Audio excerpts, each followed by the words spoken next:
Hello，大家好，我係Eddie，咁咧就喺呢段時間咧，我就開始咗搞呢個 Passion Music 啦。咁我希望搞呢個 Passion Music 咧，就係令到多啲年青人啦，令到多啲唔同嘅人啦，可以接觸到音樂啦，同埋咧音樂其實唔係一種單純嘅娛樂，其實佢都可以好有意義、好有意思嘅。咁所以咧我除咗搞呢個 Passion Music 之外咧，咁都會喺 YouTube 度擺多啲片啦。咁希望咧分享下我中意嘅歌俾大家聽。咁咧今日第一首送俾大家嘅歌啦咁咧就係叫做《給10年後的我》咁啦。咁呢首歌除咗送俾大家之外，都送俾我自己啦。希望我繼續去做音樂，都唔好放棄自己當初嘅理想同埋當初嗰副憧憬啦送俾大家。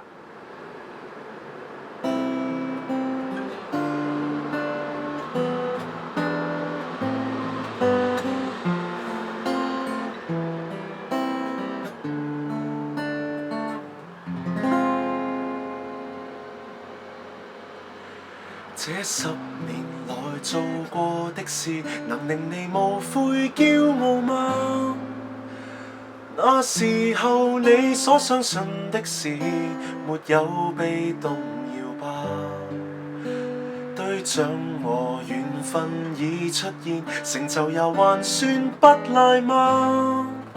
旅途上你增添了經歷，又有樣稜角消失嗎？軟弱嗎？你成熟了不會失去格調吧？當初堅持還在嗎？刀鋒不會磨鈍了吧？老練嗎？你情願變得聰明而不衝動嗎？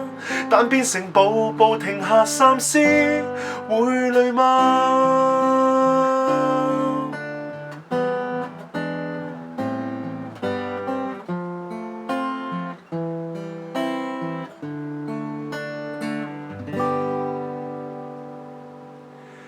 這10年來做過的事，能令你無悔驕傲嗎？那時候你所相信的事，沒有被動搖吧？對象和緣分已出現，成就又還算不賴嗎？旅途上你增添了經歷，又有樣稜角消失嗎？弱嗎？你成熟了不會失去格調吧？當初堅持還在嗎？刀鋒不會磨鈍了吧？老練嗎？你情願變得聰明而不衝動嗎？但變成步步停下三思，會累嗎？